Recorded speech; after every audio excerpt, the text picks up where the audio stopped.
ਜੀ ਦੋਸਤੋ, ਬਹੁਤ-ਬਹੁਤ ਸਵਾਗਤ ਤੁਹਾਡੀ ਆਪਣੀ ਪੋਡਕਾਸਟ ਜਤਿੰਦਰ ਗਿੱਧਾ ਸ਼ੋਅ ਦੇ ਵਿੱਚ। ਹੋਰ ਸੁਣਾਓ ਜੀ, ਤੁਹਾਡਾ ਕੀ ਹਾਲ ਹੈ? ਉਮੀਦ ਹੈ ਤੁਸੀਂ ਸਾਰੇ ਠੀਕ ਹੋਵੋਗੇ ਔਰ ਚੜ੍ਹਦੀ ਕਲਾ ਦੇ ਵਿੱਚ ਹੋਵੋਗੇ। ਅੱਛਾ, ਅੱਜ ਦੀ ਪੋਡਕਾਸਟ ਹੈ ਕਾਫੀ ਦਿਨਾਂ ਬਾਅਦ ਰਿਕਾਰਡ ਕਰਨ ਜਾ ਰਹੇ ਹਾਂ, ਇਸ ਤਰ੍ਹਾਂ ਨਹੀਂ ਲੱਗ ਰਿਹਾ? ਹਾਂ, ਕਿਉਂਕਿ ਅਸਲ ਦੇ ਵਿੱਚ ਕੀ ਹੈ ਕਿ ਇਹਦੀ ਜਿਹੜੀ ਫ੍ਰੀਕੁਐਂਸੀ ਹੈ ਮੰਥਲੀ, ਉਹ ਮੈਂ ਥੋੜ੍ਹੀ ਘਟਾ ਦਿੱਤੀ ਹੈ ਜੀ। ਅੱਗੇ ਸੀਗਾ ਹਰ ਹਫ਼ਤੇ ਇੱਕ ਪੋਡਕਾਸਟ, ਉਹ ਮੈਂ ਕਿਹਾ ਤੁਸੀਂ ਅੱਕ ਨਾ ਜਾਓ, ਐਵੇਂ ਥੱਕ ਨਾ ਜਾਓ, ਫਿਰ ਤੁਸੀਂ ਐਵੇਂ ਮੈਨੂੰ ਗਾਲਾਂ ਕੱਢੋਗੇ ਯਾਰ, ਹਰ ਹਫ਼ਤੇ ਬਾਅਦ ਹੀ ਇੱਕ ਪੋਡਕਾਸਟ ਪਾ ਦਿੰਦਾ, ਸਾਨੂੰ ਤਾਂ ਸੁਣਨੀ ਪੈ ਗਈ ਨਾ। ਸੋ ਫਿਰ ਮੈਂ ਇਹਦੀ ਫ੍ਰੀਕੁਐਂਸੀ ਜਿਹੜੀ ਹੈ ਘਟਾ ਦਿੱਤੀ ਹੈ ਜੀ। ਹੁਣ ਮਹੀਨੇ ਦੇ ਵਿੱਚ ਆਪਾਂ 2 ਪੋਡਕਾਸਟ ਕਰਿਆ ਕਰਾਂਗੇ, ਠੀਕ ਹੈ ਇੰਨਾ ਕੁ ਨਾ। ਅਤੇ ਪੰਜਾਬੀ ਲਿਟਰੇਚਰ ਦੇ ਨਾਲ, ਪੰਜਾਬੀ ਸੱਭਿਆਚਾਰ, ਪੰਜਾਬੀ ਸਾਹਿਤ ਦੇ ਨਾਲ ਜੁੜੀਆਂ ਗੱਲਾਂ ਬਹੁਤ ਸਾਰੀਆਂ ਕਹਾਣੀਆਂ ਹੋਣਗੀਆਂ, ਕਵਿਤਾਵਾਂ ਹਮੇਸ਼ਾ ਵਾਂਗ ਇਸ ਦੇ ਵਿੱਚ ਆਪਾਂ ਜ਼ਰੂਰ ਪਾਇਆ ਕਰਾਂਗੇ। ਅੱਛਾ, ਮੈਨੂੰ ਜਦੋਂ ਤੁਹਾਡੇ ਵੱਲੋਂ ਕਈ ਵਾਰੀ ਸੁਨੇਹੇ ਆਉਂਦੇ ਨੇ, ਸੁਨੇਹੇ ਆ ਜਾਂਦੇ, ਜਦੋਂ ਮੈਂ ਲੰਮਾ ਸਮਾਂ ਹੋ ਗਿਆ ਪੋਡਕਾਸਟ ਨਹੀਂ ਪਾਈ ਤਾਂ ਸੁਨੇਹਾ ਮੈਨੂੰ ਆ ਜਾਂਦਾ ਵੀ ਭਾਜੀ ਪੋਡਕਾਸਟ ਤੁਸੀਂ ਪਾਈ ਨਹੀਂ। ਮੈਨੂੰ ਬੜਾ ਚੰਗਾ ਲੱਗਦਾ ਉਸ ਵੇਲੇ ਵੀ ਲੋਕਾਂ ਨੂੰ ਤਾਂਘ ਹੈ, ਅਤੇ ਉਹ ਜਿਹੜੀ ਤਾਂਘ ਬਰਕਰਾਰ ਰੱਖਿਆ ਕਰੋ। ਵੈਸੇ ਹੀ ਭਾਵੇਂ ਤਾਂਘ ਹੋਵੇ ਤਾਂ ਬਹੁਤ ਚੰਗਾ, ਪਰ ਉਵੇਂ ਕਦੀ ਕਿਤੇ ਵੈਸੇ ਚੈੱਕ ਕਰ ਲਿਆ ਕਰੋ ਵੀ ਇਹ ਪੋਡਕਾਸਟ ਨਹੀਂ ਪਾਈ, ਕੀ ਮਾਮਲਾ ਸਾਰਾ ਠੀਕ ਹੈ ਜਾਂ ਫਿਰ ਗੜਬੜ ਹੈ। ਉਹ ਬੜਾ ਚੰਗਾ ਲੱਗਦਾ ਜੀ ਮੈਨੂੰ ਇਸ ਤਰ੍ਹਾਂ ਸੁਣ ਕੇ ਜੀ। ਫਿਰ ਮੈਨੂੰ ਇਸ ਤਰ੍ਹਾਂ ਲੱਗਦਾ ਕਿ ਲੈ ਵੀ ਤੁਹਾਨੂੰ ਤਾਂਘ ਹੈ, ਅਤੇ ਮੇਰੀ ਵੀ ਇੱਕ ਮੋਟੀਵੇਸ਼ਨ ਦੀ ਇੱਕ ਜਿਹੜਾ ਜ਼ਰੀਆ ਹੈ ਨਾ, ਮੋਟੀਵੇਟ ਕਰਦਾ ਮੈਨੂੰ, ਉਹ ਵੀ ਮੇਰੇ ਕੋਲ ਜਿਹੜਾ ਬਣਿਆ ਰਹਿੰਦਾ ਹੈਗਾ। ਅਤੇ ਦੂਜਾ ਹੈ ਜੀ, ਮੈਂ ਤੁਹਾਨੂੰ ਦੱਸ ਦੇਣਾ, ਜਿਹੜੀ ਸਾਡੀ ਪੋਡਕਾਸਟ ਹੈ ਉਹ ਟੋਰਾਂਟੋ ਦੇ ਵਿੱਚ ਵੀ ਸੁਣਿਆ ਜਾਂਦਾ, ਕੈਨੇਡਾ ਦੇ ਵਿੱਚ ਵੀ ਸੁਣਿਆ ਜਾਂਦਾ, USA ਦੇ ਵਿੱਚ ਵੀ ਸੁਣਿਆ ਜਾਂਦਾ, ਇੰਡੀਆ ਦੇ ਵਿੱਚ ਵੀ ਸੁਣਿਆ ਜਾਂਦਾ, ਪਾਕਿਸਤਾਨ ਦੇ ਵਿੱਚ ਵੀ ਸੁਣਿਆ ਜਾਂਦਾ, ਅਤੇ ਥੋੜ੍ਹਾ ਜਿਹੜਾ ਨਿਊਜ਼ੀਲੈਂਡ ਐਂਡ ਆਸਟ੍ਰੇਲੀਆ ਦੇ ਵਿੱਚ ਵੀ ਸੁਣਿਆ ਜਾਂਦਾ। ਹਾਲਾਂਕਿ ਮੈਂ ਉਹਨਾਂ ਖਿੱਤਿਆਂ ਦੇ ਵਿੱਚ ਇਸ ਨੂੰ ਐਡਵਰਟਾਈਜ਼ ਨਹੀਂ ਕਰਦਾ, ਸਿਰਫ ਅਤੇ ਸਿਰਫ ਮੈਂ ਲੋਕਲ ਜਿਹੜਾ ਚਾਹੁੰਦਾ ਹਾਂ, ਤੇ ਸਾਡੇ ਟੋਰਾਂਟੋ ਦੇ ਜਿਹੜੇ ਵਸਿੰਦੇ ਨੇ, ਸਾਡੇ ਕੈਨੇਡੀਅਨ ਲੋਕ ਨੇ, ਚਾਹੇ ਉਹ ਟੋਰਾਂਟੋ ਦੇ ਵਿੱਚ ਰਹਿੰਦੇ ਹੋਣ, ਵੈਨਕੂਵਰ ਦੇ ਵਿੱਚ ਰਹਿੰਦੇ ਹੋਣ, ਜਾਂ ਫਿਰ ਉਹ ਕੈਲਗਰੀ ਦੇ ਵਿੱਚ ਰਹਿੰਦੇ ਹੋਣ, ਉਹਨਾਂ ਵਾਸਤੇ ਹੈ। ਪਰ ਖੈਰ ਬਾਕੀ ਸਾਰੇ ਦੋਸਤਾਂ ਦੇ ਵਾਸਤੇ ਵੀ ਹੈ। ਸੋ ਕਿਉਂਕਿ ਪੰਜਾਬੀ ਲਿਟਰੇਚਰ ਹੈ, ਸੋ ਆਪਣੇ ਬੱਚਿਆਂ ਨੂੰ ਜ਼ਰੂਰ ਜੋੜੋ। ਔਰ ਪੋਡਕਾਸਟ ਇੱਕ ਇਹੋ ਜਿਹਾ ਤਰੀਕਾ ਹੈ ਕਿ ਇਹ ਹਮੇਸ਼ਾ ਇੱਥੇ ਇਸੇ ਪਲੇਟਫਾਰਮ 'ਤੇ ਹੈ। ਤੁਸੀਂ ਸਪੋਟੀਫਾਈ 'ਤੇ ਜਤਿੰਦਰ ਗਿੱਧਾ ਸ਼ੋਅ ਸਰਚ ਕਰ ਲਓ, ਤੁਸੀਂ ਐਪਲ ਪੋਡਕਾਸਟ 'ਤੇ ਜਤਿੰਦਰ ਗਿੱਧਾ ਸ਼ੋਅ ਸਰਚ ਕਰ ਲਓ, YouTube 'ਤੇ ਜਾ ਕੇ, ਜਾਂ ਫਿਰ ਤੁਸੀਂ ਜਿਹੜੀ ਆ ਹੋਰ ਸਾਡੇ ਪਲੇਟਫਾਰਮ ਹੈ ਜਿਹਦੇ ਵਿੱਚ iHeart Radio ਐਪ ਹੈ, ਈਵਨ Amazon ਮਿਊਜ਼ਿਕ ਦੇ ਉੱਤੇ, ਨਾਲ Google ਪੋਡਕਾਸਟ ਦੇ ਉੱਤੇ ਜਤਿੰਦਰ ਗਿੱਧਾ ਸ਼ੋਅ ਸਰਚ ਕਰੋ ਤਾਂ ਆਪਣੇ ਆਪ ਜਿਹੜਾ ਮਿਲ ਜਾਣਾ। ਬਾਕੀ YouTube ਮੇਰੇ ਖਿਆਲ ਦੇ ਨਾਲ ਸਾਡਾ ਬੜਾ ਪਸੰਦੀਦਾ ਜਿਹੜਾ ਪਲੇਟਫਾਰਮ ਹੈ, ਅਤੇ YouTube ਦੇ ਉੱਤੇ ਵੀ ਜਤਿੰਦਰ ਗਿੱਧਾ ਸ਼ੋਅ ਸਰਚ ਕਰੋ, ਉਹਨੂੰ ਸਬਸਕ੍ਰਾਈਬ ਕਰ ਲਓ ਤਾਂ ਕਿ ਜਦੋਂ ਨਵਾਂ ਐਪੀਸੋਡ ਆਉਂਦਾ ਅਤੇ ਇੱਕਦਮ ਤੁਹਾਡੀ ਫੋਨ ਸਕਰੀਨ ਦੇ ਉੱਤੇ ਜਾਂ ਕੰਪਿਊਟਰ ਦੀ ਸਕਰੀਨ 'ਤੇ ਪੌਪ ਹੋ ਜਾਏ। ਫਿਰ ਜਦੋਂ ਤੁਹਾਨੂੰ ਸਮਾਂ ਮਿਲੇ ਇਸ ਨੂੰ ਤੁਸੀਂ ਸੁਣ ਲਓ। ਸੋ ਆਓ ਫਿਰ ਅੱਜ ਦੀ ਪੋਡਕਾਸਟ ਦੇ ਵੱਲ ਚੱਲਦੇ ਹਾਂ। ਅੱਜ ਤੁਹਾਡੇ ਵਾਸਤੇ ਇੱਕ ਬੜੀ ਸੋਹਣੀ, ਬੜੀ ਪਿਆਰੀ, ਬੜੀ ਦਿਲਾਂ ਨੂੰ ਜੋੜਨ ਵਾਲੀ, ਮੁਹੱਬਤ ਭਰੀ ਕਹਾਣੀ ਹੈ, ਸੁਨਹਿਰੀ ਜਿਲਦ। ਨਾਨਕ ਸਿੰਘ ਹੁਣਾਂ ਦੀ ਲਿਖੀ ਹੋਈ ਇੱਕ ਲਾਜਵਾਬ ਕਹਾਣੀ ਹੈ। ਮੈਨੂੰ ਯਾਦ ਹੈ ਸਕੂਲੀ ਜੀਵਨ ਦੇ ਵਿੱਚ ਇਹ ਕਹਾਣੀ ਪੜ੍ਹੀ ਸੀ, ਜਿਸ ਵੇਲੇ ਸਕੂਲ ਦੇ ਵਿੱਚ ਸੀਗੇ ਜੀ। ਅੱਛਾ, ਪਤਾ ਨਹੀਂ ਜਾਂ ਤਾਂ ਉਹ ਉਮਰ ਇੱਦਾਂ ਦੀ ਸੀ ਜਾਂ ਫਿਰ ਇਸ ਕਰਕੇ ਚੀਜ਼ਾਂ ਨੂੰ ਬੜੇ ਧੱਕੇ ਜਿਹੇ ਦੇ ਨਾਲ ਪੜ੍ਹ ਗਏ ਫਟਾਫਟ, ਬਿਨਾਂ ਅਹਿਸਾਸ ਕੀਤੇ, ਉਹ ਬਿਨਾਂ ਮਹਿਸੂਸ ਕੀਤੇ। ਮੇਰੇ ਖਿਆਲ ਦੇ ਨਾਲ ਇੱਕ ਉਮਰ ਹੈ, ਅਤੇ ਜਾਂ ਫਿਰ ਇਹ ਸੀ ਕਿ ਵੀ ਚਲੋ ਸਿਲੇਬਸ ਦਾ ਹਿੱਸਾ ਹੈ, ਫਟਾਫਟ ਪੜ੍ਹ ਲਓ, ਇਹਨੂੰ ਮਾੜਾ ਮੋਟਾ ਰੱਟਾ ਲਾ ਲਓ ਅਤੇ ਪੇਪਰਾਂ ਦੇ ਵਿੱਚ ਨੰਬਰ ਵਧੀਆ ਆ ਜਾਣਗੇ। ਪਰ ਜਦੋਂ ਉਹਨਾਂ ਕਹਾਣੀਆਂ ਨੂੰ ਹੁਣ ਦੁਬਾਰਾ ਪੜ੍ਹਦੇ ਆ, ਜਿਵੇਂ ਆ ਨਾਨਕ ਸਿੰਘ ਉਹਨਾਂ ਦੀ ਲਿਖੀ ਹੋਈ ਕਹਾਣੀ ਸੁਨਹਿਰੀ ਜਿਲਦ ਹੈ, ਐਡਾ ਵੱਡਾ ਅਹਿਸਾਸ, ਇੱਕ ਪਿਆਰ ਦਾ ਸੁਨੇਹਾ, ਸਾਂਝ ਦਾ। ਆਪਾਂ ਆਮ ਤੌਰ 'ਤੇ ਗੱਲ ਕਰਦੇ ਹਾਂ ਸਾਰੇ ਸੱਭਿਆਚਾਰਾਂ ਨੂੰ ਜੋੜਨਾ, ਸਾਰੇ ਧਰਮਾਂ ਨੂੰ ਜੋੜਨਾ, ਔਰ ਇਸ ਕਹਾਣੀ ਦੇ ਵਿੱਚ ਉਹ ਚੀਜ਼ਾਂ ਕੁੱਟ ਕੇ ਭਰੀਆਂ ਹੋਈਆਂ ਨੇ। ਸੋ ਸਕੂਲੀ ਜੀਵਨ ਤੋਂ ਬਾਅਦ ਦੇ ਵਿੱਚ ਹੁਣ ਦੁਬਾਰਾ ਇਹ ਕਹਾਣੀ ਪੜ੍ਹਨ ਲੱਗਿਆਂ, ਸ਼ਾਇਦ ਤੁਹਾਡੇ ਵਿੱਚੋਂ ਬਹੁਤ ਸਾਰੇ ਦੋਸਤਾਂ ਨੇ ਇਹ ਕਹਾਣੀ ਉਸ ਵੇਲੇ ਪੜ੍ਹੀ ਹੋਵੇ, ਪਰ ਮੈਂ ਤੁਹਾਨੂੰ ਇਹ ਵਾਅਦੇ ਨਾਲ ਕਹਿਣਾ, ਇਹ ਦਾਅਵੇ ਦੇ ਨਾਲ ਕਹਿਣਾ, ਹੁਣ ਤੁਸੀਂ ਜਦੋਂ ਇਸ ਕਹਾਣੀ ਨੂੰ ਸੁਣੋਗੇ ਨਾ ਤਾਂ ਮਨ ਤੁਹਾਡਾ ਆਪਣੇ ਆਪ ਪਿਆਰ ਹੋ ਜਾਏਗਾ, ਔਰ ਤੁਹਾਡੇ ਜਜ਼ਬਾਤ ਲੋਕਾਂ ਦੇ ਨਾਲ, ਅਲੱਗ-ਅਲੱਗ ਤਰ੍ਹਾਂ ਦੇ ਲੋਕਾਂ ਦੇ ਨਾਲ, ਚਾਹੇ ਕਿਸੇ ਦਾ ਕੋਈ ਧਰਮ ਹੋਵੇ, ਕਿਸੇ ਦਾ ਕੋਈ ਸੱਭਿਆਚਾਰ ਹੋਵੇ, ਕਿਸੇ ਦਾ ਕੋਈ ਰੰਗ ਰੂਪ ਹੋਵੇ, ਆਪਣੇ ਆਪ ਇਨਸਾਨ ਦੇ ਨਾਲ ਬੰਦਾ ਪਿਆਰ ਕਰਨ ਲੱਗ ਪੈਂਦਾ ਇਹੋ ਜਿਹੀ ਕਹਾਣੀ ਨੂੰ ਸੁਣ ਕੇ ਜੀ। ਤਾਂ ਫਿਰ ਕਿਉਂ ਨਾ ਆਪਾਂ ਕਹਾਣੀ ਵੱਲ ਚੱਲੀਏ, ਕੀ ਖਿਆਲ ਹੈ? ਜੀ ਹਾਂ, ਬਿਲਕੁਲ। ਸੁਨਹਿਰੀ ਜਿਲਦ, ਨਾਨਕ ਸਿੰਘ ਉਹਨਾਂ ਦੀ ਲਿਖੀ ਹੋਈ ਇੱਕ ਲਾਜਵਾਬ ਕਹਾਣੀ, ਤੁਹਾਡੀ ਆਪਣੀ ਪੋਡਕਾਸਟ ਜਤਿੰਦਰ ਗਿੱਧਾ ਸ਼ੋਅ ਦੇ ਜ਼ਰੀਏ, ਤੁਹਾਡੇ ਆਪਣੇ ਦੋਸਤ ਜਤਿੰਦਰ ਗਿੱਧਾ ਦੀ ਜ਼ੁਬਾਨੀ।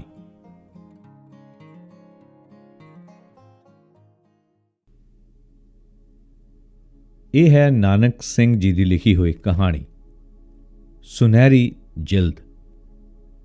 ਕਿਉਂ ਜੀ ਤੁਸੀਂ ਸੁਨਹਿਰੀ ਜਿਲਦਾਂ ਵੀ ਬੰਨ੍ਹਦੇ ਹੋ?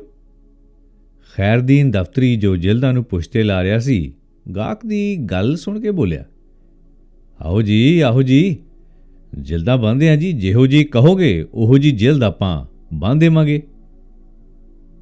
ਗਾਹਕ ਇੱਕ ਅੱਧ-ਖੜ ਉਮਰ ਦਾ ਸਿੱਖ ਸੀ। ਹੱਟੀ ਦੇ ਫੱਟੇ ਤੇ ਬੈਠ ਕੇ ਉਹ ਕਿਤਾਬ ਉਤਲੇ ਰੁਮਾਲਾਂ ਨੂੰ ਬੜੇ ਅਦਬ ਅਤੇ ਕੋਮਲਤਾ ਦੇ ਨਾਲ ਖੋਲ੍ਹਣ ਲੱਗ ਪਿਆ। 5-6 ਰੁਮਾਲ ਉਤਾਰਨ ਤੋਂ ਬਾਅਦ ਉਸਨੇ ਵਿੱਚੋਂ ਇੱਕ ਕਿਤਾਬ ਕੱਢੀ। ਦਫ਼ਤਰੀ ਦੀ ਹੱਟੀ ਦੇ ਵਿੱਚ ਜਿੰਨੇ ਕਾਰੀਗਰ ਕੰਮ ਕਰ ਰਹੇ ਸਨ ਉਸ ਵੇਲੇ ਸਾਰੇ ਕਿਤਾਬ ਵੱਲ ਨੂੰ ਦੇਖ ਕੇ ਤੱਕ ਕੇ ਮੂੰਹ ਨੀਵਾਂ ਪਾ ਕੇ ਹੌਲੀ-ਹੌਲੀ ਹੱਸਣ ਲੱਗ ਪਏ। ਇੱਕ ਨੇ ਤਾਂ ਪੋਲੇ ਜਿਹੇ ਮੂੰਹ ਦੇ ਨਾਲ ਆਖ ਹੀ ਦਿੱਤਾ, ਕੱਖਾਂ ਦੀ ਕੁੱਲੀ ਤੇ ਹਾਥੀ ਦੰਦ ਦਾ ਪਰਨਾਲਾ। ਅਸਲ ਵਿੱਚ ਕਿਤਾਬ ਸਾਰੀ ਵਰਕਾ ਹੋਈ ਪਈ ਸੀ। ਉਸ ਦੇ ਧੂਏ ਰੰਗੇ ਸਫ਼ੇ ਹੱਥ ਲਾਇਆਂ ਭੁਰਦੇ ਜਾਂਦੇ ਸਨ। ਜਿਲਦ ਦੀ ਥਾਂ ਉਸ ਦੇ ਦੋਹੇ ਪਾਸੇ ਦੋ ਮੋਟੇ ਅਤੇ ਡਾਢੇ ਮੈਲੇ ਗੱਤੇ ਸਨ, ਜਿਨ੍ਹਾਂ ਦੀਆਂ ਨੁਕਰਾਂ ਚੰਗੀ ਤਰ੍ਹਾਂ ਬੁਰੀ ਤਰ੍ਹਾਂ ਮੁੜੀਆਂ ਹੋਈਆਂ ਸਨ। ਇਉਂ ਜਾਪਦਾ ਸੀ ਕਦੇ ਇਹ ਚਮੜੇ ਦੀ ਜਿਲਦ ਦੇ ਰੂਪ ਦੇ ਵਿੱਚ ਰਹਿ ਚੁੱਕੇ ਹੋਣ। ਪੁਰਾਣੀ ਸੀ ਬਹੁਤ। ਕਿਤਾਬ ਦਫ਼ਤਰੀ ਨੇ ਹੱਥ ਦੇ ਵਿੱਚ ਫੜੀ ਤੇ ਉਥਲ-ਪੁਥਲ ਕੇ ਵੇਖੀ। ਵੇਖਦਿਆਂ ਹੀ ਬਿਟਰ ਗਾਹਕ ਦੇ ਮੂੰਹ ਵੱਲ ਤੱਕਣ ਲੱਗ ਪਿਆ। ਇਹ ਇੱਕ ਹੱਥਾਂ ਦਾ ਲਿਖਿਆ ਹੋਇਆ ਕੁਰਾਨ ਸ਼ਰੀਫ ਸੀ ਅਸਲ ਦੇ ਵਿੱਚ। ਦਫ਼ਤਰੀ ਨੇ ਜਦੋਂ ਤੱਕਿਆ, ਦੇਖਿਆ, ਕੁਰਾਨ ਸ਼ਰੀਫ ਨੂੰ ਤੱਕਿਆ ਚੰਗੀ ਤਰ੍ਹਾਂ ਤੇ ਦਫ਼ਤਰੀ ਨੇ ਕਿਹਾ, ਸਰਦਾਰ ਜੀ ਜਿਲਦ ਬਣ ਜਾਏਗੀ ਜਿਹੋ ਜਿਹੀ ਕਹੋ ਤੁਸੀਂ। ਫਿਰ ਸੰਕੋਚਮਈ ਭਾਵ ਦੇ ਨਾਲ ਪੁੱਛਣ ਲੱਗਾ, ਸਰਦਾਰ ਜੀ ਕੁਰਾਨ ਸ਼ਰੀਫ ਤੁਹਾਡਾ ਆਪਣਾ ਹੈ? ਲਿਖਾਈ ਤਾਂ ਬੜੀ ਕਮਾਲ ਦੀ ਏ। ਉਹ ਨਹੀਂ ਜਨਾਬ, ਇਹ ਮੇਰੀ ਲੜਕੀ ਦਾ ਹੈ। ਅੱਛਾ ਚੀਜ਼ ਤਾਂ ਸਰਦਾਰ ਜੀ ਬੜੀ ਚੰਗੀ ਏ, ਪਰ ਵਰਕੇ ਬੜੇ ਖਸਤਾ ਹੋ ਗਏ ਨੇ ਇਸ ਵੇਲੇ। ਇਸ ਨਾਲੋਂ ਜੇ ਕਿਤੇ ਛਾਪੇ ਲੈ ਜਾਂਦੇ ਤਾਂ ਜਿਲਦ ਬਣਵਾਉਂਦੇ ਤਾਂ ਬਹੁਤ ਵਧੀਆ ਰਹਿਣਾ ਸੀਗਾ ਜੀ। ਤੁਸੀਂ ਠੀਕ ਕਹਿੰਦੇ ਹੋ, ਪਰ ਕੁੜੀ ਦੀ ਇਸ ਦੇ ਨਾਲ ਬੜੀ ਮੁਹੱਬਤ ਹੈ। ਇਹ ਅਸਲ ਦੇ ਵਿੱਚ ਉਸ ਦੇ ਪਿਓ ਦੀ ਨਿਸ਼ਾਨੀ ਹੈ। ਦਫ਼ਤਰੀ ਨੂੰ ਹੈਰਾਨੀ ਦੇ ਨਾਲ ਕੁਝ ਸ਼ੱਕ ਜਿਹਾ ਵੀ ਹੋਣ ਲੱਗਾ। ਮੇਰੀ ਲੜਕੀ ਅਤੇ ਫਿਰ ਉਸ ਦੇ ਪਿਓ ਦੀ ਨਿਸ਼ਾਨੀ, ਗੱਲ ਉਸ ਦੀ ਸਮਝ ਦੇ ਵਿੱਚ ਨਾ ਆਈ। ਉਸਨੇ ਫਿਰ ਉਸ ਨੂੰ ਪੁੱਛਿਆ, ਨਾਲੇ ਤਾਂ ਸਰਦਾਰ ਜੀ ਨੇ ਕਿਹਾ ਮੇਰੀ ਲੜਕੀ ਹੈ, ਉੱਤੋਂ ਲੜਕੀ ਕੁਰਾਨ ਸ਼ਰੀਫ ਦੇ ਨਾਲ ਜੁੜੀ ਹੋਈ ਹੈ ਤੇ ਨਾਲ ਇਹ ਕਹਿ ਦਿੱਤਾ ਉਸ ਦੇ ਪਿਓ ਦੀ ਨਿਸ਼ਾਨੀ। ਉਹ ਜ਼ਰਾ ਗੁਆਚ ਜਿਹਾ ਗਿਆ। ਉਸਨੇ ਫੇਰ ਪੁੱਛਿਆ, ਤਾਂ ਤੁਹਾਡੇ ਕਿਸੇ ਰਿਸ਼ਤੇਦਾਰ ਦੀ ਬੀਬੀ ਹੈ? ਆਹੋ, ਪਰ ਨਹੀਂ, ਇਹ ਮੇਰੀ ਆਪਣੀ ਲੜਕੀ ਹੈ। ਹਾਂ ਦੱਸੋ, ਤੁਸੀਂ ਇਹ ਜਿਲਦ ਬਣ ਕੇ ਦਿਓਗੇ ਕਦ? ਮੈਨੂੰ ਇਹਦੀ ਬੜੀ ਛੇਤੀ ਲੋੜ ਹੈ। ਅੱਜ ਤੋਂ ਚੌਥੇ ਦਿਨ ਲੜਕੀ ਦਾ ਵਿਆਹ ਹੈ ਤੇ ਮੈਂ ਉਸ ਨੂੰ ਦਾਜ ਦੇ ਵਿੱਚ ਉਸ ਨੂੰ ਦੇਣਾ ਹੈ। ਹਾਂ ਸੱਚ, ਇੱਕ ਕੰਮ ਹੋਰ ਕਰਨਾ ਹੈ। ਜਿਲਦ ਉੱਤੇ ਸੁਨਹਿਰੀ ਅੱਖਰਾਂ ਦੇ ਵਿੱਚ ਬੀਬੀ ਜੈਨਾ ਜ਼ਰੂਰ ਲਿਖ ਦੇਣਾ। ਤੇ ਪੈਸਿਆਂ ਦਾ ਕੋਈ ਖਿਆਲ ਨਾ ਬਹੁਤਾ ਕਰਨਾ। ਜੋ ਤੁਸੀਂ ਕਹੋਗੇ ਆਪਾਂ ਦੇ ਦਿਆਂਗੇ। ਬਸ ਕੰਮ ਜਿਲਦ ਵਾਲਾ ਜ਼ਰਾ ਤੁਸੀਂ ਵਧੀਆ ਕਰਕੇ ਦੇਣਾ। ਜਿਉਂ ਦਫ਼ਤਰੀ ਇਸ ਪੇਜ ਨੂੰ ਖੋਲ੍ਹਣ ਦੀ ਕੋਸ਼ਿਸ਼ ਕਰਦਾ ਸੀ, ਤਿਉਂ ਉਹਦੀ ਉਲਝਣ ਹੈ ਜਿਹੜੀ ਹੋਰ ਜ਼ਿਆਦਾ ਵੱਧ ਜਾਂਦੀ, ਕਿਸੇ ਹੋਰ ਉਲਝਣ ਦੇ ਵਿੱਚ ਫਸ ਜਾਂਦਾ। ਇਸ ਅਨੋਖੀ ਗੱਲ ਕਥ ਨੇ ਉਸ ਦੇ ਹੋਰ ਸਾਥੀਆਂ ਤੋਂ ਵੀ ਆਰਾ ਮਿਸਤਰ ਛੁਡਾ ਦਿੱਤਾ। ਇੱਕ ਤਾਂ ਉਹ ਸਰਦਾਰ ਤੇ ਕੁੜੀ ਦੀ ਉਹ ਗੱਲ ਕਰਦਾ ਹੈ, ਕੁੜੀ ਦਾ ਨਾਮ ਬੀਬੀ ਜੈਨਾ ਤੇ ਕੁਰਾਨ ਸ਼ਰੀਫ। ਸਰਦਾਰ, ਬੀਬੀ ਜੈਨਾ, ਉਹਦੀ ਕੁੜੀ, ਕੁਰਾਨ ਸ਼ਰੀਫ। ਇਹ ਮਸਲਾ ਹੈ ਕਿ ਸਾਰੇ ਮਿਸਤਰੀ ਇਹ ਸੋਚਣ ਲੱਗ ਪਏ ਵੀ ਇਹ ਸਰਦਾਰ ਜੀ ਕਿਹੋ ਜਿਹੀਆਂ ਗੱਲਾਂ ਕਰਦੇ ਨੇ। ਸਾਰੇ ਉਲਝਣ ਦੇ ਵਿੱਚ ਪੈ ਗਏ। ਕਰਮ ਸਿੰਘ ਨੇ ਜਦ ਵੇਖਿਆ ਕਿ ਸਾਰੇ ਜਾਣੇ ਇਸ ਹਾਲ ਸੁਣਨ ਦੇ ਚਾਹਵਾਨ ਨੇ, ਉਹ ਚਾਹੁੰਦੇ ਨੇ ਕਿ ਇਹ ਮਸਲਾ ਹੈ ਕਿ, ਤਾਂ ਉਸਨੇ ਉਹਨਾਂ ਨੂੰ ਇਸ ਤਰ੍ਹਾਂ ਦੱਸਣਾ ਜ਼ਰਾ ਸ਼ੁਰੂ ਕਰ ਦਿੱਤਾ। ਅੱਜ ਤੋਂ 5 ਵਰ੍ਹੇ ਪਹਿਲਾਂ ਦਾ ਜ਼ਿਕਰ ਹੈ, ਜਦ ਇਸ ਸ਼ਹਿਰ ਦੇ ਵਿੱਚ ਹਿੰਦੂਆਂ ਮੁਸਲਮਾਨਾਂ ਦਾ ਬੜਾ ਭਾਰੀ ਫਸਾਦ ਹੋਇਆ ਸੀ। ਉਨੀ ਦਿਨੀ ਮੈਂ ਬਜ਼ਾਜ਼ੀ ਦੀ ਹੱਟੀ ਕਰਦਾ ਸੀ ਤੇ ਘਰ ਦੇ ਵਿੱਚ ਅਸੀਂ ਦੋਵੇਂ ਜੀ ਸਾਂ, ਮੈਂ ਤੇ ਮੇਰੀ ਘਰਵਾਲੀ। ਦੁਪਹਿਰ ਵੇਲੇ ਸਾਰੇ ਸ਼ਹਿਰ ਦੇ ਵਿੱਚ ਰੌਲਾ ਜਿਹਾ ਪੈ ਗਿਆ। ਮੇਰੇ ਪੈਰਾਂ ਹੇਠੋਂ ਮਿੱਟੀ ਨਿਕਲ ਗਈ। ਫਸਾਦ ਦਾ ਮੁੱਢ ਉਸੇ ਮੁਹੱਲੇ ਤੋਂ ਵੱਜਾ ਜਿਸ ਦੇ ਵਿੱਚ ਮੇਰਾ ਘਰ ਸੀ ਤੇ ਇਹ ਮੁਹੱਲਾ ਲਗਭਗ ਮੁਸਲਮਾਨਾਂ ਦਾ ਹੀ ਸੀ। ਹੱਟੀ ਬੰਦ ਕਰਕੇ ਮੈਂ ਵਾਹੋ ਦਾਹੀ ਘਰ ਦੇ ਵੱਲ ਭੱਜਾ, ਕਿਤੇ ਖੈਰ ਹੋਵੇ, ਸਭ ਕੁਝ ਠੀਕ ਠਾਕ ਤਾਂ ਹੋਵੇ ਨਾ। ਰਾਹ ਦੇ ਵਿੱਚ ਟੋਲਿਆਂ ਦੇ ਟੋਲੇ ਡਾਂਗਾਂ ਫੜੀ ਦਗੜ ਕਰਦੇ ਫਿਰਦੇ ਸਨ। ਮੈਂ ਘਰ ਪੁੱਜਾ। ਘਰ ਦਰਵਾਜ਼ੇ ਨੂੰ ਜੰਦਰਾ ਲੱਗਿਆ ਵੇਖ ਕੇ ਮੇਰੀ ਤਸੱਲੀ ਹੋ ਗਈ ਕਿ ਸਤਵੰਤ ਕੌਰ ਆਪਣੀ ਮਾਸੀ ਦੇ ਘਰ ਚਲੀ ਗਈ। ਉਸ ਦੀ ਮਾਸੀ ਦਾ ਘਰ ਖਤਰਮੇ ਪਾਸੇ ਸੀ। ਉਸ ਦੀ ਦੂਰ ਅੰਦੇਸ਼ੀ ਨੂੰ ਦਿਲ ਦੇ ਵਿੱਚ ਸਲਾਉਂਦਾ ਹੋਇਆ ਮੈਂ ਆਪਣੀ ਮਸੇਸ ਦੇ ਘਰ ਵੱਲ ਨੂੰ ਤੁਰ ਪਿਆ। ਮੇਰਾ ਉਤਲਾ ਸਾਹ ਉੱਤੇ ਤੇ ਹੇਠਲਾ ਸਾਹ ਹੇਠਾਂ ਰਹਿ ਗਿਆ ਜਦੋਂ ਮੈਨੂੰ ਪਤਾ ਲੱਗਾ ਕਿ ਸਤਵੰਤ ਕੌਰ ਤਾਂ ਇੱਥੇ ਆਈ ਨਹੀਂ। ਮੱਥੇ ਤੇ ਹੱਥ ਮਾਰ ਕੇ ਮੈਂ ਉੱਥੇ ਹੀ ਬੈਠ ਗਿਆ, ਘਬਰਾ ਗਿਆ। ਸਾਡੀ ਸਾਰੇ ਦਿਨ ਦੀ ਸਿਰ ਤੋੜ ਢੂੰਡ ਭਾਲ ਦਾ ਕੁਝ ਵੀ ਸਿੱਟਾ ਨਾ ਨਿਕਲਿਆ। ਅਸੀਂ ਸਾਰੇ ਪਾਸੇ ਲੱਭਦੇ ਰਹੇ ਸਤਵੰਤ ਕੌਰ ਨੂੰ, ਮੇਰੀ ਘਰਵਾਲੀ ਨੂੰ, ਪਰ ਉਹ ਕਿਧਰੇ ਨਜ਼ਰ ਨਾ ਆਵੀ। ਤੇ ਮੇਰਾ ਦਿਲ ਤੱਕ ਜ਼ੋਰ ਨਾ ਵੱਜੇ, ਉਹ ਖੈਰ ਹੋਵੇ, ਉਹ ਠੀਕ ਹੋਵੇ। ਇਧਰ ਫਸਾਦ ਪਲ ਜ਼ੋਰਾਂ ਤੇ ਵੱਧਦਾ ਜਾ ਰਿਹਾ ਸੀ, ਹੋਰ ਜ਼ੋਰ ਫੜ ਰਿਹਾ ਸੀ। ਕਈ ਮੁਹੱਲੇ ਫੂਕੇ ਗਏ, ਕਈ ਦੁਕਾਨਾਂ ਲੁੱਟੀਆਂ ਗਈਆਂ ਤੇ ਕਈਆਂ ਬੇਦੋਸ਼ੀਆਂ ਦੇ ਲਹੂ ਵਹਾਏ ਗਏ। ਹੱਫ ਉੱਠ ਕੇ ਮੈਂ ਘਰ ਜਾ ਡਿੱਗਾ ਜਦੋਂ ਮੈਨੂੰ ਕੁਛ ਪਤਾ ਟਿਕਾਣਾ ਉਸਦਾ ਨਾ ਲੱਗਾ। ਚੰਗਾ ਹਨੇਰ ਪੈ ਗਿਆ ਸੀ। ਸਾਰੀ ਗਲੀ ਦੇ ਵਿੱਚ ਸੁੰਨਸਾਨ ਸੀ। ਇਸ ਵੇਲੇ ਕਿਸੇ ਵੇਲੇ ਪੈਦਲ ਤੇ ਸਵਾਰ ਸਿਪਾਹੀਆਂ ਦੇ ਫਿਰਨ ਦੀ ਆਵਾਜ਼ ਆ ਜਾਂਦੀ ਸੀ। ਇਸ ਵੇਲੇ ਸੇਵਾ ਸੰਮਤੀ ਦਾ ਇੱਕ ਵਲੰਟੀਅਰ ਮੇਰੇ ਘਰ ਆਇਆ। ਉਸਨੇ ਮੈਨੂੰ ਦੱਸਿਆ ਕਿ ਮੇਰੀ ਵਹੁਟੀ ਸਰਕਾਰੀ ਹਸਪਤਾਲ ਦੇ ਵਿੱਚ ਮੈਨੂੰ ਉਡੀਕ ਰਹੀ ਹੈ। ਮੈਨੂੰ ਸੁਣ ਕੇ ਬੜੀ ਖੁਸ਼ੀ ਹੋਈ, ਪਰ ਡਰਨ ਤੇ ਸਹਿਮ ਦੀ ਭਰੀ ਹੋਈ ਖੁਸ਼ੀ। ਕਈ ਤਰ੍ਹਾਂ ਦੀਆਂ ਸੋਚਾਂ ਸੋਚਦਾ ਹੋਇਆ ਮੈਂ ਹਸਪਤਾਲ ਵੱਲ ਨੂੰ ਤੁਰ ਪਿਆ। ਉੱਥੇ ਜਾ ਪਹੁੰਚਾ। ਉੱਥੇ ਜਾ ਕੇ ਮੈਂ ਜੋ ਕੁਝ ਡਿੱਠਾ ਉਸਨੇ ਮੈਨੂੰ ਹੋਰ ਵੀ ਹੈਰਾਨੀ ਦੇ ਵਿੱਚ ਪਾ ਦਿੱਤਾ। ਮੈਂ ਕੀ ਵੇਖਦਾ ਕਿ ਇੱਕ ਬੁੱਢਾ ਮੁਸਲਮਾਨ ਜੋ ਸਿਰ ਤੋਂ ਪੈਰਾਂ ਤੱਕ ਪੱਟੀਆਂ ਦੇ ਨਾਲ ਵਲੇਟਿਆ ਹੋਇਆ ਤੇ ਸਤਵੰਤ ਕੌਰ ਉਸਦੇ ਪਾਸੇ ਬੈਠੀ ਅਥਰੂ ਵਹਾ ਰਹੀ ਸੀ ਤੇ ਨਾਲ ਉਸਦੇ ਮੂੰਹ ਦੇ ਵਿੱਚ ਦੁੱਧ ਪਾਉਣ ਦਾ ਯਤਨ ਕਰ ਰਹੀ ਸੀ। ਮੈਨੂੰ ਵੇਖਦਿਆਂ ਹੀ ਉਹ ਡਡਿਆ ਕੇ ਮੇਰੇ ਗਲ ਲੱਗ ਪਈ, ਘਬਰਾ ਗਈ, ਰੋਣ ਲੱਗ ਪਈ। ਹੈਰਾਨੀ ਭਰੀ ਨਜ਼ਰ ਦੇ ਨਾਲ ਉਸ ਵੱਲ ਤੱਕਦਿਆਂ ਮੈਂ ਉਸਨੂੰ ਪਿਆਰ ਦਾ ਦਿਲਾਸਾ ਦਿੱਤਾ। ਮੇਰਾ ਭਾਵ ਸਮਝ ਕੇ ਬੋਲੀ, ਜੇ ਇਹ ਨਾ ਹੁੰਦੇ ਤਾਂ ਇਸ ਤੋਂ ਅੱਗੇ ਉਹ ਬੋਲ ਨਾ ਸਕੀ, ਚੁੱਪ ਹੋ ਗਈ। ਅੰਤ ਉਸਨੇ ਵੇਰਵੇ ਦੇ ਨਾਲ ਬੈਠ ਕੇ ਸਾਰੀ ਹੱਡ ਬੀਤੀ ਮੈਨੂੰ ਸੁਣਾਈ। ਉਸਨੇ ਦੱਸਿਆ ਕਿ ਫਸਾਦ ਦੀ ਖਬਰ ਸੁਣਦਿਆਂ ਹੀ ਸਾਰਾ ਗਹਿਣਾ ਗੱਟਾ ਤੇ ਨਕਦੀ ਇਸ ਨਿੱਕੇ ਟਰੰਕ ਦੇ ਵਿੱਚ ਪਾ ਕੇ ਕੱਛੇ ਮਾਰ ਕੇ ਮੈਂ ਮਾਸੀ ਦੇ ਘਰ ਵੱਲ ਨੂੰ ਤੁਰ ਪਈ। ਰਸਤੇ ਦੇ ਵਿੱਚ ਗੁੰਡਿਆਂ ਦਾ ਇੱਕ ਟੋਲਾ ਮੈਂ ਆਪਣੇ ਵੱਲ ਨੂੰ ਆਉਂਦਾ ਡਿੱਠਾ। ਉਸ ਤੋਂ ਬਚਣ ਲਈ ਮੈਂ ਘਾਬਰ ਕੇ ਇੱਧਰ ਉੱਧਰ ਤੱਕਣ ਲੱਗੀ। ਹੁਣ ਮੈਂ ਕਿੱਧਰ ਨੂੰ ਜਾਵਾਂ? ਮੈਂ ਘਬਰਾ ਗਈ ਸਾਂ, ਮੈਂ ਡਰ ਗਈ ਸਾਂ। ਜਦ ਮੈਨੂੰ ਨੱਠਣ ਦਾ ਕੋਈ ਰਾਹ ਨਾ ਲੱਭਾ ਤਾਂ ਮੈਂ ਨੱਠ ਕੇ ਇਸ ਬੁੱਢੇ ਹਲਵਾਈ ਦੀ ਹੱਟੀ ਦੇ ਵਿੱਚ ਜਾ ਖਲੋਤੀ। ਪਰ ਮੇਰੇ ਪਿੱਛੇ ਹੀ ਗੁੰਡਿਆਂ ਦੀ ਧਾੜ ਆ ਪਹੁੰਚੀ। ਮੇਰਾ ਟਰੰਕ ਵੇਖ ਕੇ ਉਹ ਸਮਝ ਗਿਆ ਕਿ ਇਸ ਦੇ ਵਿੱਚ ਚੋਖਾ ਮਾਲ ਹੈ ਜੋ ਉਹ ਚਾਹੁੰਦੇ ਸਨ। ਇਸ ਬਾਬੇ ਦਾ ਰੱਬ ਦੋਨਾਂ ਜਹਾਨਾਂ ਦੇ ਵਿੱਚ ਭਲਾ ਕਰੇ। ਇਸਨੇ ਮੈਨੂੰ ਪਿਛਲੇ ਅੰਦਰ ਵਾੜ ਦਿੱਤਾ ਤੇ ਆਪ ਹੱਟੀ ਦੇ ਵਿੱਚ ਡਟ ਕੇ ਗੁੰਡਿਆਂ ਦੇ ਟਾਕਰੇ ਵਾਸਤੇ ਖਲੋ ਗਿਆ। ਇਸਨੇ ਉਹਨਾਂ ਲੋਕਾਂ ਨੂੰ ਬਥੇਰਾ ਸਮਝਾਇਆ, ਪਰ ਉਹਨਾਂ ਦਾ ਇੱਕੋ ਕਹਿਣਾ ਸੀ ਕਿ ਟਰੰਕ ਸਾਡੇ ਹਵਾਲੇ ਕਰਦਾ ਹੈ ਤੇ ਅਸੀਂ ਚਲੇ ਜਾਂਦੇ ਹਾਂ। ਅੰਤ ਜਦੋਂ ਨਾ ਟਲੇ ਤਾਂ ਇਸਨੇ ਕੜ੍ਹਦੇ ਦੁੱਧ ਦੇ ਪਿਆਲੇ ਉਹਨਾਂ ਉੱਤੇ ਭਰ ਕੇ ਸੁੱਟਣੇ ਸ਼ੁਰੂ ਕਰ ਦਿੱਤੇ। ਮੁਕਾਬਲਾ ਸ਼ੁਰੂ ਕਰ ਦਿੱਤਾ। ਉਹ ਇੱਕ ਵਾਰੀ ਤਾਂ ਨੱਸ ਗਏ, ਪਰ ਜਦੋਂ ਉਹਨਾਂ ਵੇਖਿਆ ਕਿ ਦੁੱਧ ਦੀ ਕੜਾਹੀ ਖਾਲੀ ਹੋ ਗਈ ਹੈ, ਫਿਰ ਮੁੜ ਆਏ। ਦੂਜੀ ਵੇਰਾਂ ਉਸਨੇ ਚੁੱਲ੍ਹੇ ਵਿੱਚੋਂ ਅੱਗ ਅਤੇ ਤੱਤੀ ਫੂਸਲ ਕੱਢ ਕੇ ਉਹਨਾਂ ਉੱਤੇ ਵਰਾਣੀ ਸ਼ੁਰੂ ਕਰ ਦਿੱਤੀ।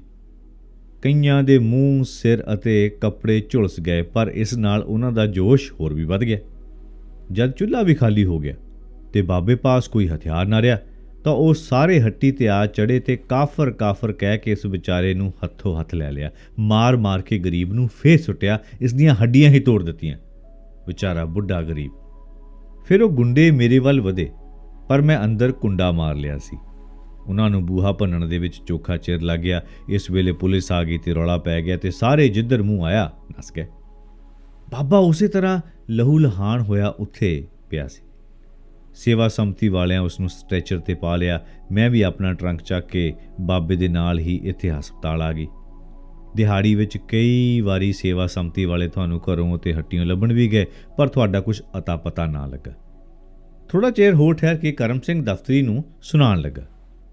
ਸਤਵੰਤ ਕੌਰ ਦੀਆਂ ਗੱਲਾਂ ਸੁਣ ਕੇ ਮੇਰੇ ਲੂ ਕੰਢੇ ਖੜੇ ਹੋ ਗਏ। ਮੈਂ ਬੇਹੋਸ਼ ਪਏ ਬਾਬੇ ਦੇ ਪੈਰਾਂ ਉੱਤੇ ਸ਼ਰਧਾ ਦੇ ਨਾਲ ਕਈ ਵਾਰੀ ਮੱਥਾ ਟੇਕਿਆ, ਕਈ ਵਾਰੀ ਸ਼ੁਕਰਾਨੇ ਅਦਾ ਕੀਤੇ। ਦੂਜੇ ਦਿਨ ਸਵੇਰ ਵੇਲੇ ਬਾਬੇ ਨੂੰ ਹੋਸ਼ ਆਈ। ਉਸਦੇ ਮੂੰਹੋਂ ਪਹਿਲਾ ਵਾਕ ਨਿਕਲਿਆ, ਜ਼ੈਨਾ ਪੁੱਤ, ਤੂੰ ਕਿੱਥੇ ਹੈ? ਥੋੜ੍ਹੇ ਚਿਰ ਪਿੱਛੋਂ ਜ਼ਰਾ ਉਸਨੂੰ ਹੋਸ਼ ਚੰਗੀ ਤਰ੍ਹਾਂ ਆਈ ਤੇ ਆਪਣੇ ਆਪ ਹੀ ਉਸਨੂੰ ਸਾਰੀ ਗੱਲ ਦੀ ਚੰਗੀ ਤਰ੍ਹਾਂ ਸਮਝ ਆ ਗਈ ਸੀ। ਦੰਗਿਆਂ ਬਾਰੇ ਸੋਚ ਕੇ ਵਗੈਰਾ ਉਹ ਸਭ ਸਮਝ ਗਿਆ ਸੀ। ਅਸੀਂ ਦੋਵੇਂ ਉਸਦੇ ਪੈਰਾਂ ਉੱਤੇ ਸਿਰ ਰੱਖ ਕੇ ਉਸਦਾ ਧੰਨਵਾਦ ਕਰਨ ਲੱਗ ਪਏ ਸ਼ੁਕਰਾਨੇ ਵਜੋਂ। ਬਾਬਾ ਪਿਆਰ ਨਾਲ ਸਾਨੂੰ ਇਸ ਕੰਮੋਂ ਰੋਕਦਾ ਹੋਇਆ ਬੋਲਿਆ, ਸਰਦਾਰ ਜੀ, ਮੈਂ ਤੁਹਾਡੇ ਉੱਤੇ ਕੋਈ ਅਹਿਸਾਨ ਥੋੜ੍ਹਾ ਕੀਤਾ ਹੈ। ਜਹੀ ਮੇਰੀ ਜ਼ੈਨਾ ਬੱਚੀ ਤੇ ਹੀ ਇਹ ਕੁੜੀ। ਪਰ ਸਰਦਾਰ ਜੀ, ਅੱਲਾ ਦੇ ਵਾਸਤੇ ਤੁਸੀਂ ਉਸਨੂੰ ਇੱਥੇ ਲੈ ਆਓ, ਮੇਰੀ ਜ਼ੈਨਾ ਨੂੰ ਇੱਥੇ ਲੈ ਆਓ। ਮੈਂ ਉਸਨੂੰ ਵੇਖਣਾ ਚਾਹੁੰਦਾ ਹੈ, ਇਕੱਲੀ ਕਿਤੇ ਉਹ ਮਰ ਨਾ ਜਾਵੇ। ਜੇ ਵਿਚਾਰੀ ਦੀ ਮਾਂ ਜਿਉਂਦੀ ਹੁੰਦੀ ਨਾ ਸਰਦਾਰ ਜੀ, ਚਲੋ ਮੈਂ ਚਲਾ ਵੀ ਜਾਂਦਾ ਤਾਂ ਮੇਰੇ ਪਿੱਛੋਂ ਰੋਲ ਖੋਲ ਕੇ ਪਲ ਜਾਂਦੀ, ਪਰ ਕੌਣ ਉਸਨੂੰ ਹੁਣ ਪਾਲੇਗਾ? ਕਹਿੰਦਾ ਬੁੱਢਾ ਰੋਣ ਲੱਗ ਪਿਆ। ਮੇਰੀ ਜ਼ੈਨਾ ਨੂੰ ਇੱਥੇ ਲੈ ਆਓ, ਤਰਲੇ ਕਰਨ ਲੱਗ ਪਿਆ। ਉਸਦੇ ਦੱਸੇ ਪਤੇ 'ਤੇ ਜਾ ਕੇ ਅਸੀਂ ਜ਼ੈਨਾ ਨੂੰ ਲੈ ਆਏ। ਜ਼ੈਨਾ ਉਸ ਵੇਲੇ 10 ਕੁ ਵਰ੍ਹਿਆਂ ਦੀ ਸੀ, ਡਾਢੀ ਭੋਲੀ ਭਾਲੀ, ਭਾਵੇਂ ਰੋ ਰੋ ਕੇ ਉਹ ਬੇਹਾਲ ਹੋਈ ਪਈ ਸੀ, ਪਰ ਪਿਓ ਦੇ ਗਲ ਲੱਗ ਕੇ ਉਸਦਾ ਦੁੱਖ ਅੱਧਾ ਹੋ ਗਿਆ। 1.25 ਮਹੀਨਾ ਹਸਪਤਾਲ ਰੱਖਣ 'ਤੇ ਵੀ ਜਦ ਅਸੀਂ ਬਾਬੇ ਨੂੰ ਕੋਈ ਵੀ ਫਰਕ ਨਾ ਪੈਂਦਾ ਡਿੱਠਾ ਤਾਂ ਅਸੀਂ ਉਸ ਨੂੰ ਆਪਣੇ ਘਰ ਲਿਆ। ਅਸੀਂ ਦੇਖਿਆ ਕਿ ਹਸਪਤਾਲ ਦੇ ਵਿੱਚ ਤਾਂ ਉਸ ਨੂੰ ਕੋਈ ਫਰਕ ਪੈ ਹੀ ਨਹੀਂ ਰਿਹਾ, ਤਾਂ ਫਿਰ ਕਿਉਂ ਨਾ ਘਰ ਲਿਆ ਕੇ ਉਸ ਦੀ ਟਹਿਲ ਸੇਵਾ ਕੀਤੀ ਜਾਵੇ। ਅਸੀਂ ਹਸਪਤਾਲ ਦੇ ਵਾਲਿਆਂ ਦੇ ਨਾਲ ਗੱਲ ਵੀ ਕੀਤੀ ਅਤੇ ਉਹ ਮੰਨ ਗਏ। ਅੰਦਰ ਦੀਆਂ ਸੱਟਾਂ ਨੇ ਉਸ ਦਾ ਲੱਕ ਉੱਕਾ ਹੀ ਨਕਾਰਾ ਕਰ ਦਿੱਤਾ ਸੀ ਅਤੇ ਛਾਤੀ ਦੀਆਂ ਸੱਟਾਂ ਉਹ ਵੀ ਬਹੁਤ ਗੁੱਝੀਆਂ ਸਨ ਅਤੇ ਉੱਤੋਂ ਬੁੱਢਾ ਸਰੀਰ। ਘਰ ਆ ਕੇ ਜ਼ੈਨਾ ਸਾਡੇ ਦੇ ਨਾਲ ਇਸ ਤਰ੍ਹਾਂ ਘੁਲ ਮਿਲ ਗਈ ਜਿਵੇਂ ਸਾਡੇ ਹੀ ਘਰ ਜੰਮੀ ਹੋਵੇ, ਸਾਡੇ ਹੀ ਘਰ ਜੰਮੀ ਪਲੀ ਹੋਵੇ। ਉਹ ਸਾਨੂੰ ਡਾਢੀ ਪਿਆਰੀ ਲੱਗਦੀ ਸੀ। ਸਤਵੰਤ ਕੌਰ ਨੂੰ ਤਾਂ ਜਿਵੇਂ ਕੋਈ ਖਜ਼ਾਨਾ ਮਿਲ ਗਿਆ ਹੋਵੇ। ਸਾਡੀ ਵੀ ਕਦੇ 3 ਵਰ੍ਹਿਆਂ ਦੀ ਇੱਕ ਕੁੜੀ ਸੀ, ਪਰ ਜੋ ਰੱਬ ਨੇ ਸਾਨੂੰ ਦੇ ਕੇ ਫਿਰ ਸਾਡੇ ਕੋਲੋਂ ਖੋਹ ਲਏ, ਉਹ ਚਲੀ ਗਈ ਸੀ ਇਸ ਦੁਨੀਆ ਤੋਂ। ਸਾਨੂੰ ਇਹੋ ਜਾਪਦਾ ਸੀ ਕਿ ਰੱਬ ਨੇ ਸਾਥੋਂ ਖੋਹੀ ਹੋਈ ਚੀਜ਼ ਸਾਨੂੰ ਫੇਰ ਮੋੜ ਦਿੱਤੀ ਹੈ ਜ਼ੈਨਾ ਦੇ ਰੂਪ ਦੇ ਵਿੱਚ। ਅਸੀਂ ਇੱਕ ਪਲ ਵੀ ਜ਼ੈਨਾ ਨੂੰ ਅੱਖੋਂ ਓਹਲੇ ਨਹੀਂ ਕਰ ਸਕਦੇ ਸਾਂ। ਜਿੰਨਾ ਉਸ ਬੁੱਢੇ ਨੂੰ ਬਾਬੇ ਨੂੰ ਪਿਆਰ ਸੀ, ਉਨਾ ਹੀ ਸਾਨੂੰ ਵੀ ਜ਼ੈਨਾ ਦੇ ਨਾਲ ਪਿਆਰ ਸੀ।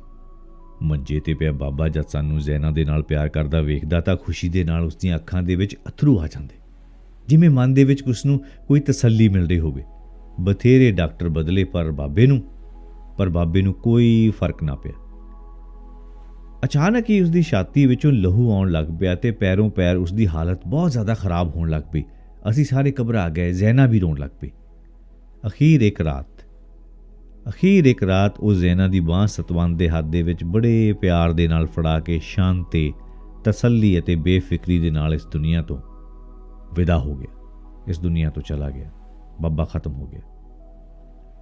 ਤੇ ਦੂਜੇ ਦਿਨ ਇੱਕ ਸਿੱਖ ਦੇ ਘਰ ਵਿੱਚੋਂ ਮੁਸਲਮਾਨ ਬਾਬੇ ਦਾ ਜਨਾਜ਼ਾ, ਨਿਰੋਲ ਮੁਸਲਮਾਨੀ ਤਰੀਕੇ ਦੇ ਨਾਲ, ਉਹ ਵੀ ਨਿਰੋਲ ਮੁਸਲਮਾਨੀ ਤਰੀਕੇ ਦੇ ਨਾਲ ਨਿਕਲਦਾ ਵੇਖ ਕੇ ਸਾਰਾ ਗਲੀ ਮੁਹੱਲਾ ਪਿਆਰ ਦੇ ਅਥਰੂ ਵਹਾ ਰਿਹਾ ਸੀ।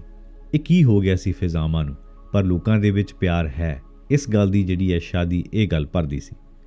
ਉਸੇ ਦਿਨ ਤੋਂ ਮੈਂ ਜ਼ੈਨਾ ਲਈ ਇੱਕ ਹਾਫਿਜ਼ ਮੌਲਵੀ ਉਸਤਾਦ ਰੱਖ ਦਿੱਤਾ, ਜੋ ਦੋਵੇਂ ਵੇਲੇ ਆ ਕੇ ਉਸ ਨੂੰ ਕੁਰਾਨ ਸ਼ਰੀਫ ਪੜ੍ਹਾਉਂਦਾ ਸੀ। ਹੁਣ ਜ਼ੈਨਾ ਦੀ ਉਮਰ 15 ਵਰ੍ਹਿਆਂ ਦੀ ਹੈ ਅਤੇ ਸਾਰਾ ਕੁਰਾਨ ਸ਼ਰੀਫ ਇਹਨਾਂ 5 ਵਰ੍ਹਿਆਂ ਦੇ ਵਿੱਚ ਉਸਨੇ ਹਿਫਜ਼ ਕਰ ਲਿਆ ਸੀ। ਇਹ ਖਾਨਦਾਨੀ ਮੁਸਲਮਾਨ ਨਾਲ ਉਸ ਦੀ ਮੰਗਣੀ ਹੋ ਚੁੱਕੀ ਹੈ ਅਤੇ ਅੱਜ ਤੋਂ ਚੌਥੇ ਦਿਨ ਉਸ ਦਾ ਨਿਕਾਹ ਹੋਣ ਵਾਲਾ ਹੈ। ਦੇਖੋ, ਵਿਆਹ ਭਾਵੇਂ ਉਸ ਦਾ ਮੁਸਲਮਾਨੀ ਤੌਰ ਤਰੀਕੇ ਦੇ ਨਾਲ ਹੀ ਹੋਣਾ ਹੈ, ਕਿਉਂਕਿ ਜ਼ੈਨਾ ਨੂੰ ਅਸੀਂ ਕਦੀ ਵੀ ਮਜਬੂਰ ਨਹੀਂ ਕੀਤਾ ਉਸ ਦਾ ਮਜ਼ਹਬ, ਉਸ ਦਾ ਧਰਮ ਬਦਲਣ ਤੋਂ। ਜਿਸ ਤਰ੍ਹਾਂ ਹੈ ਉਸ ਤਰ੍ਹਾਂ ਰਵੇ, ਕਿਉਂਕਿ ਉਹ ਬਾਬੇ ਦੀ ਅਮਾਨਤ ਸੀ ਸਾਡੇ ਕੋਲ। ਪਰ ਜੰਝ ਦੇ ਵਿੱਚ ਹਿੰਦੂ ਮੁਸਲਮਾਨ ਸਾਰੇ ਸਿੱਖ ਹੀ ਆਉਣਗੇ, ਭਾਵੇਂ ਵਿਆਹ ਮੁਸਲਮਾਨੀ ਤਰੀਕੇ ਦੇ ਨਾਲ ਹੋਵੇਗਾ। ਸਭ ਹਿੰਦੂ ਮੁਸਲਮਾਨ ਸਿੱਖ ਇਸ ਜੰਝ ਦੇ ਵਿੱਚ ਹੋਣਗੇ। ਉਹ ਸਿੱਖ ਉਹਨਾਂ ਦੁਕਾਨਦਾਰਾਂ ਨੂੰ ਕਹਾਣੀ ਸੁਣਾਉਂਦਾ ਗਿਆ। ਸਾਰੇ ਆਪਣਾ ਕੰਮ ਛੱਡ ਕੇ ਇਸ ਕਹਾਣੀ ਨੂੰ ਬੜੇ ਧਿਆਨ ਦੇ ਨਾਲ ਸੁਣਦੇ, ਜਿਵੇਂ ਕਿ ਉਹ ਉਹਨਾਂ ਦੀ ਆਪਣੀ ਕਹਾਣੀ ਹੋਵੇ। ਫਿਰ ਉਹ ਅੱਗੇ ਬੋਲਣ ਲੱਗਾ, ਜ਼ੈਨਾ ਦਾ ਦਾਜ ਬਣਾਉਣ ਦੇ ਵਿੱਚ ਅਸਾਂ ਆਪਣੇ ਵੱਲੋਂ ਕੋਈ ਕਸਰ ਨਹੀਂ ਛੱਡੀ, ਪਰ ਇਸ ਕੁਰਾਨ ਸ਼ਰੀਫ ਦੇ ਨਾਲ ਜ਼ੈਨਾ ਨੂੰ ਬਹੁਤ ਪਿਆਰ ਸੀ, ਬਹੁਤ ਲਗਾਓ ਸੀ, ਡਾਢਾ ਪਿਆਰ ਸੀ। ਇਹੋ ਉਸ ਦਾ ਪਿਓ ਪੜ੍ਹਿਆ ਕਰਦਾ ਸੀ ਅਤੇ ਇਸੇ ਤੋਂ ਹੀ ਜ਼ੈਨਾ ਨੇ ਤਾਲੀਮ ਹਾਸਲ ਕੀਤੀ ਸੀ। ਉਸ ਦੇ ਅੱਬਾ ਦੀ, ਉਸ ਦੇ ਪਿਓ ਦੀ ਇੱਕੋ ਇੱਕ ਪਿਆਰ ਭਰੀ ਨਿਸ਼ਾਨੀ ਸੀ। ਇਸੇ ਕਰਕੇ ਜੀ ਮੈਂ ਤੁਹਾਡੇ ਕੋਲ ਆਇਆ। ਇਸੇ ਕਰਕੇ ਮੈਂ ਇਸ ਦੀ ਵਧੀਆ ਜਿਲਦ ਬਣਵਾ ਕੇ ਉਸ ਦੇ ਦਾਜ ਦੇ ਵਿੱਚ ਉਸ ਨੂੰ ਦੇਣਾ ਚਾਹੁੰਦਾ ਹੈ। ਇਸ ਤੋਂ ਵਧੀਆ ਤੋਹਫਾ ਉਸ ਵਾਸਤੇ ਹੋ ਹੀ ਨਹੀਂ ਸਕਦਾ। ਖੈਰਦੀਨ ਦਫ਼ਤਰੀ ਤੇ ਉਸਦੇ ਕਾਰੀਗਰ ਜਿਵੇਂ ਪੱਥਰ ਦੇ ਬੁੱਤ ਬਣ ਕੇ ਸਾਰੀ ਵਾਰਤਾ ਸੁਣੀ ਗਏ। ਉਹਨਾਂ ਅਦਬ ਦੇ ਨਾਲ ਸਿਰ ਨਵਾਇਆ ਤੇ ਆਪਣੀਆਂ ਅੱਖਾਂ ਵੀ ਪੂੰਝੀਆਂ। ਉਹਨਾਂ ਦੇ ਅੱਖਾਂ ਦੇ ਵਿੱਚ ਅੱਥਰੂ ਆ ਗਏ ਸਨ। ਉਹੀ ਕਾਰੀਗਰ ਜਿਹੜੇ ਪਹਿਲਾਂ ਹੱਸ ਰਹੇ ਸਨ। ਕਿਸੇ ਨੇ 1-2 ਹੌਕੇ ਵੀ ਭਰੇ ਤੇ ਫਿਰ ਆਪਣੇ ਕੰਮ ਨੂੰ ਡਟ ਗਏ, ਆਪਣੇ ਕੰਮ ਵੱਲ ਲੱਗ ਪਏ। ਸੁਨਹਿਰੀ ਜਿਲਦ ਵੇਲੇ ਸਿਰ ਬੰਨ੍ਹ ਦੇਣ ਦੀ ਪੱਕੀ ਕਰਕੇ ਰੁਮਾਲਾਂ ਨੂੰ ਲਪੇਟ ਕੇ ਖੀਸੇ ਦੇ ਵਿੱਚ ਪਾਉਂਦਾ ਹੋਇਆ ਕਰਮ ਸਿੰਘ ਆਪਣੇ ਰਾਹ ਪਿਆ ਤੇ ਉੱਥੋਂ ਚਲਾ ਗਿਆ, ਕਿਉਂਕਿ ਜ਼ੈਨਾ ਦੇ ਵਿਆਹ ਦੀਆਂ ਤਿਆਰੀਆਂ ਉਸਨੇ ਕਰਨੀਆਂ ਸਨ। ਦੋਸਤੋ, ਇੰਨੀ ਸੀ ਕਹਾਣੀ ਸੁਨਹਿਰੀ ਜਿਲਦ, ਨਾਨਕ ਸਿੰਘ ਹੁਣਾਂ ਦੀ ਲਿਖੀ ਹੋਈ ਇੱਕ ਲਾਜਵਾਬ ਕਹਾਣੀ।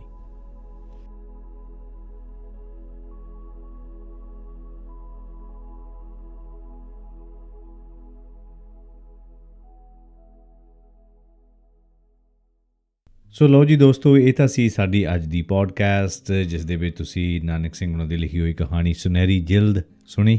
ਉਮੀਦ ਹੈ ਤੁਹਾਨੂੰ ਇਹ ਚੰਗੀ ਲੱਗੀ ਹੋਵੇਗੀ ਪੋਡਕਾਸਟ। ਪਰ ਹਾਂ, ਹਮੇਸ਼ਾ ਕੁਝ ਨਾ ਕੁਝ ਬਿਹਤਰ ਕੀਤਾ ਜਾ ਸਕਦਾ, ਕੁਛ ਨਾ ਕੁਛ ਹੋਰ ਬਿਹਤਰ ਕੀਤਾ ਜਾ ਸਕਦਾ, ਪਰ ਉਹ ਤਾਂ ਜੇ ਤੁਸੀਂ ਸਾਨੂੰ ਦੱਸੋਗੇ ਜੀ।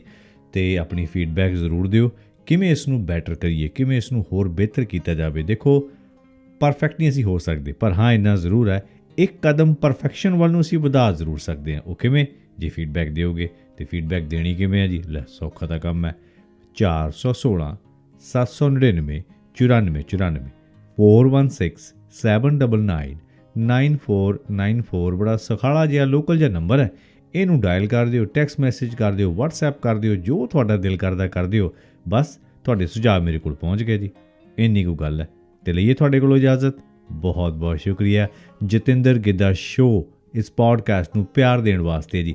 ਫਿਰ ਮੁਲਾਕਾਤ ਹੋਏਗੀ ਜੀ। ਕਦੋਂ ਹੋਣੀ ਹੈ ਜੀ?